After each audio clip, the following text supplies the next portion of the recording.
At it again. And so it seems the more that Senator John Fetterman from Pennsylvania recovers from his stroke, the more based he becomes. And I'm actually loving it. Because what you're about to find out here is Fetterman, you kind of start to like him just a little bit. Now, he is a Democrat, so I can't go too far with it. But if more Democrats were like Fetterman, we'd live in a darn great country all the time, okay? Because Fetterman is someone who makes a lot of sense, and I did not think I would be able to say that not too long ago, okay? But hear me out, guys. He makes a whole lot of sense in this interview, and he's interviewed by ABC's Jonathan Karl. You can see Jonathan Karl trying to, I don't even know how to describe it, but Jonathan Karl almost seems shocked that Fetterman isn't going with the typical Democrat, oh, I'm going to hate Republicans all bad, blah, blah, blah. You know, he's almost shocked that Fetterman isn't going with that stance. And he's like, no, I actually kind of agree with some things that Republicans do. That's part of politics. But I'm not going to spoil all of it. But with that being said, let's dive in. So are you going to be Donald Trump's favorite Democrat in the Senate? I don't know what that really means, because you never know. But what I am is I'm just a regular Democrat. I'm not leaving my party, but I'm not sure why some of the things that I've chosen to do, like meeting with nominees and having views that might be more aligned with some of the Republican side, I think that's part of politics, and that's pretty much consisting with just doing the job and representing the kind of state that we have in Pennsylvania. Looking forward, what are you most optimistic about with a Trump presidency, and what do you fear?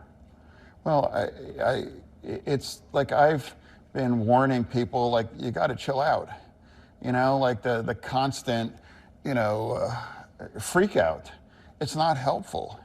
So, pack a lunch, pace yourself, because he hasn't even taken office yet. Do you think he has the potential to be a successful and a good president? I hope, because I'm not rooting against him. If you're rooting against the president, you are rooting against the nation. And I'm telling you, see, I agree with that. But of course, you got all these Democrats coming out, oh, Trump bad, Trump this, Trump that, Trump gonna, what? So you don't care about Trump doing well? Like, you was bad upon Trump? He's the president, whether you like it or not. He is. Well, not currently. Not yet. He will be very soon, though. We've got less than a month now. I can't wait, baby. I can't wait. But yeah, makes a lot of sense, John Fetterman does. I told y'all. He makes a whole lot of sense in this interview. I'm not ever going to be where I want a president to fail. So country first. I know it's become maybe like a cliche, but it happens to be true. What was the single biggest factor behind Kamala Harris and Democrats losing in November? You have a singular political talent. It's undeniable. Trump. You know, he had the energy and almost a sense of fearlessness to just say all those kinds of things. And people, it's undeniable that it has an entertaining aspect for that too. And just, if you're not afraid to say all of those things, and after you survived an assassination, you literally were shot in your head, yeah, and had the presence of mind to respond, fight, fight, fight. I mean, that's a political talent. It's undeniable. And also, I never believed that it was about fascism. And for me, that made it difficult for Kamala Harris said that he was a fascist. Yeah, well, it's like, that's her prerogative. I mean, but it's not a word that I would use, because you put a lot of Democrats, especially in my state, that I know, and I happen to love people that are going to vote for Trump, and they are not fascists. And also, fascism, that's not a word that regular people, use. That, I think people are going to. You see what I'm saying? I'm telling you. I actually agree with this guy, man. It's crazy.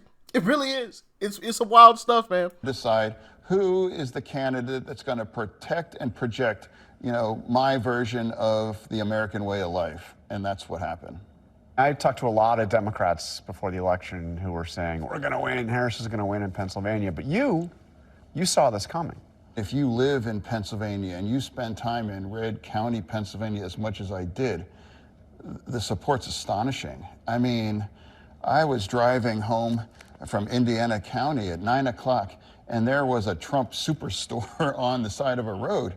9 o'clock on Friday night, and people are buying swag. And then that really crystallized at the assassination. And that was in Butler County, Western Pennsylvania, fairly close to where I live.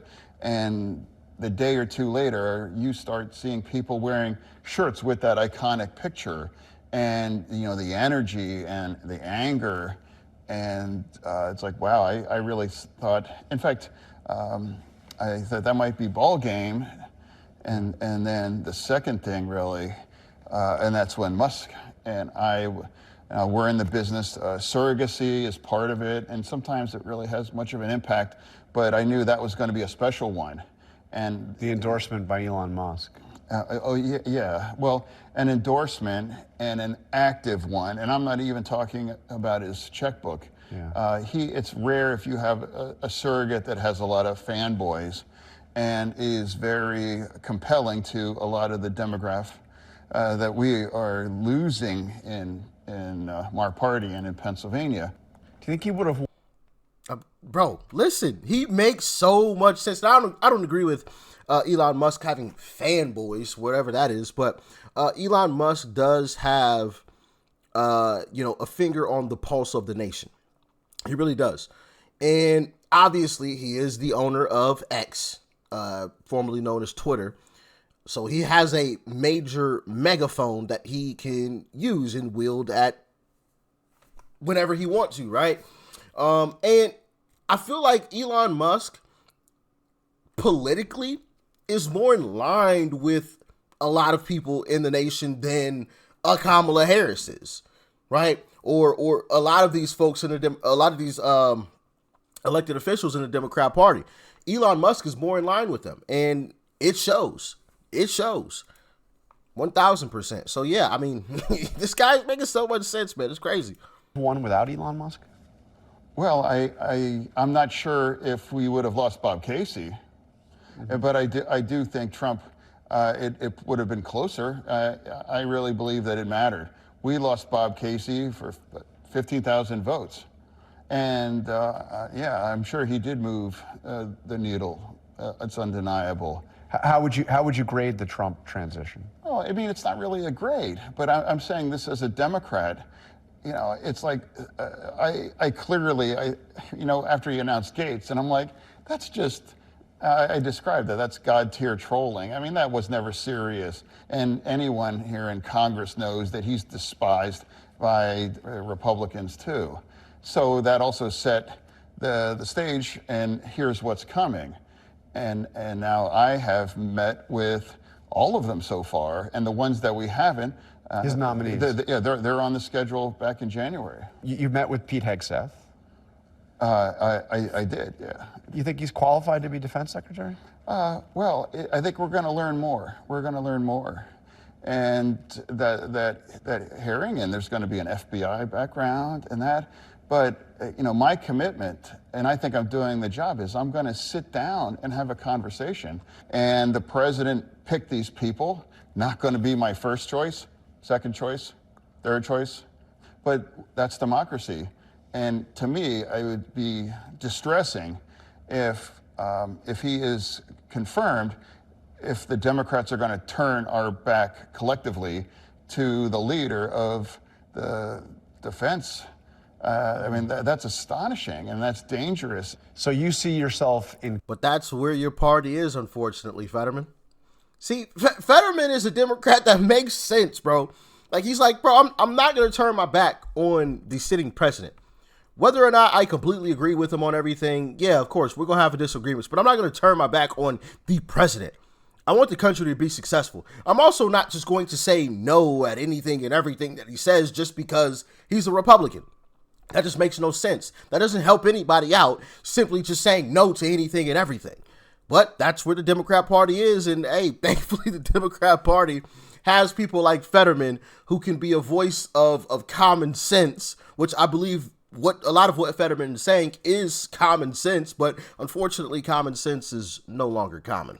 Inclined to be open to supporting these controversial nominees. You might not support them all, but you see yourself... Potentially. Yeah. But there is going to be some that I will vote yes, and there's some maybe that I'll vote no. But nobody can accuse me of just saying I had a closed mind, or I just said no because Trump picked this person, or whatever. I saw you, at least Stefanik, you have said you're going to vote for her. I saw you with her thumbs up. Yeah, well, and Rubio, for me, it's like, you know, Rubio, for me, it's like he's in the other party, obviously. But you know, there's a lot of, you know, the Venn is closer. There's a lot of overlap. Yeah. And now, if I was, as a Democrat, looking to assemble a bipartisan cabinet, you know, he'd be a solid choice, you know, from a Democrat. You met with Kash Patel, I believe, right? Yesterday, well, yes. He's talked about going after Trump's enemies. Yeah, and we've had conversations, but we had, you know, all of these interviews were all off the record, and those things.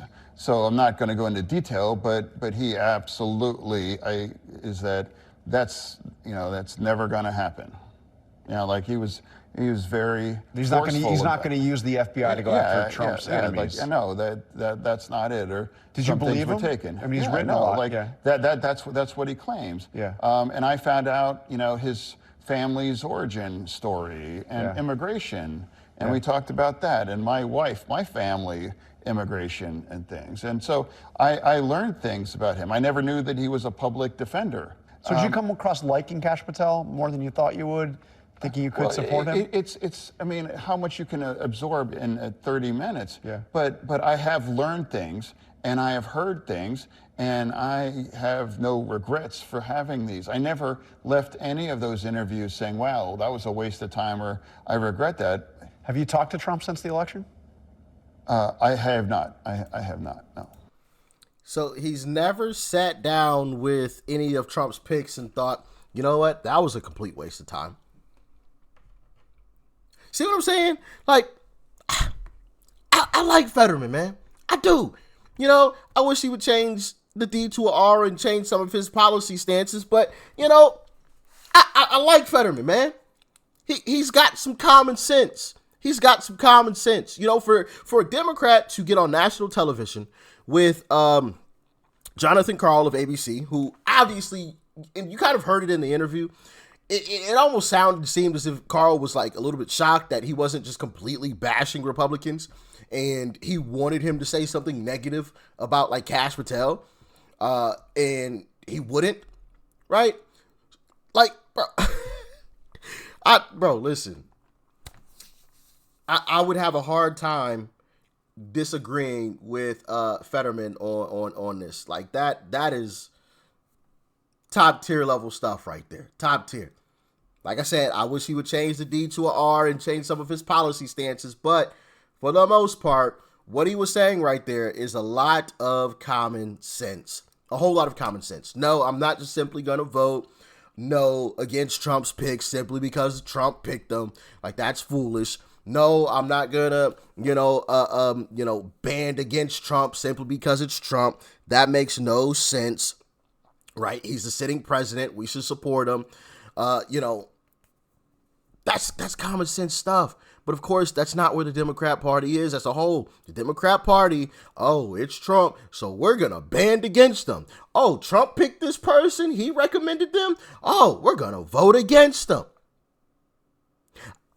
I can't wait until these votes start coming in, because I guarantee you all of these Democrats in the Senate are going to vote no to every single pick except for Marco Rubio and maybe Elise Stefanik, and everyone else is going to get a no vote from Democrats, and it's going to come down to Republicans and maybe John Fetterman to make sure that Trump's picks get through.